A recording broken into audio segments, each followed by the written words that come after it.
ഇത് റമദാനിൽ ഭക്ഷണം കുറച്ച്,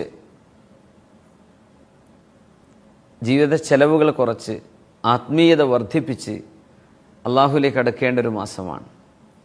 പക്ഷെ നമ്മുടെ നാട്ടിലൊക്കെ കണ്ടുവരുന്ന ഒരു പ്രവണത, റമദാനിൽ ഏറ്റവും കൂടുതൽ ഭക്ഷണം കഴിക്കുന്ന ഒരു അവസ്ഥ, ഏറ്റവും കൂടുതൽ ഭക്ഷണം പാകം ചെയ്യപ്പെടുന്നൊരവസ്ഥ, റമദാനിൽ ചെലവ് വർദ്ധിക്കുകയാണ്.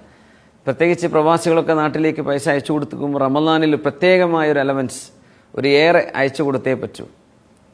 റമദാൻ ഒരു ഭക്ഷണത്തിൻ്റെ കാലമാണോ എന്ന് തോന്നിപ്പോകുന്നു. സത്യത്തിൽ നേരെ മറിച്ചാണ്. നമ്മുടെ വീടുകളിൽ ഏറ്റവും ചെലവ് കുറയേണ്ട മാസം അതാണ്.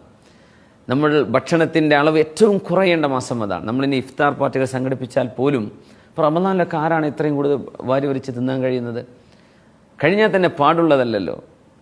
അത് ആരോഗ്യത്തിന് തന്നെ ഹാനികരമാണ്. നമ്മളൊരു ദിവസം മുഴുവൻ ഓൾമോസ്റ്റ് 10 to 12 hours നമ്മൾ ഫാസ്റ്റിംഗ് കഴിഞ്ഞതിൻ്റെ ശേഷം നമ്മൾ ഒരുമിച്ച് ഭക്ഷണം കഴിഞ്ഞത് എത്ര ഹാനികരമാണ് ശരീരത്തിന്.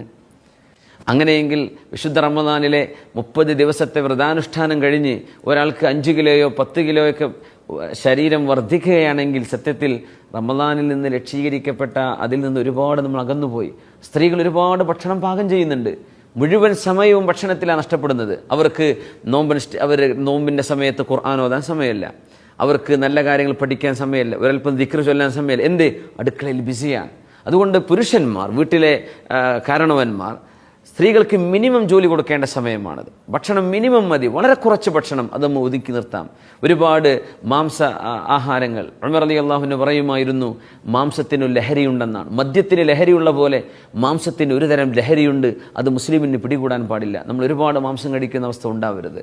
അപ്പോൾ കേരളത്തിൻ്റെ വിവിധ ഭാഗങ്ങളിൽ മുസ്ലിമീങ്ങൾ പ്രത്യേകിച്ച് തിങ്ങി താമസിക്കുന്ന മേഖലകളിലൊക്കെ ഒരുപാട് ഭക്ഷണത്തിൻ്റെ വില വർദ്ധിക്കുന്നുണ്ട്, ചെലവ് വർദ്ധിക്കുന്നുണ്ട്, ഒരുപാട് പൈസ വേസ്റ്റ് ആവുന്നുണ്ട്. ഭക്ഷണം ഒരുപാട് വിളമ്പിക്കൂട്ടുകയാണ് പെണ്ണുങ്ങൾ. ഇത് കഴിക്കാൻ പറ്റുമോ? പുരുഷന്മാർ അത് വേണം ഇത് വേണം എന്നൊക്കെ പറഞ്ഞ് അവരെ കൊണ്ട് ഉണ്ടാക്കിപ്പിക്കുന്നതും കാണാം. പക്ഷെ അത് ചെയ്തുകൂടാ. ഈ റമദാനിലെങ്കിലും നമ്മൾ ഭക്ഷണം ഒന്ന് മിനിമൈസ് ചെയ്യുക. നമ്മുടെ അങ്ങാടി നിലവാരങ്ങളൊക്കെ ഒരുപക്ഷെ വിലക്കുറവുണ്ടാവാൻ ഇത് കാരണമായിരിക്കും. നമ്മളൊക്കെ എല്ലാ വീടുകളിലും ഭക്ഷണം ഒന്ന് നിയന്ത്രിച്ചു കഴിഞ്ഞാൽ നമ്മുടെ ഏറ്റവും നല്ല ആരോഗ്യാവസ്ഥ, റമദാൻ കഴിഞ്ഞാലും റമദാനിൻ്റെ മുമ്പും, നമ്മൾ വയറിൻ്റെ 1/3 ഭക്ഷണത്തിന്, 1/3 വെള്ളത്തിന്, 1/3 ശ്വാസോച്ഛ്വാസത്തിന്. നാം വിശക്കുമ്പോൾ മാത്രം ഭക്ഷണം കഴിക്കുന്നവരും ഭക്ഷണം കഴിച്ചാൽ വയറ് നിറക്കാത്തവരുമാണ്. ഈ ഹദീസ് നമ്മുടെ ജീവിതത്തിൽ എന്നും നമ്മൾ കൊണ്ടു നടന്നാൽ ഒരുപക്ഷെ ആരോഗ്യകരമായ നമ്മുടെ നിലനിൽപ്പിന് അത് തന്നെ ധാരാളം.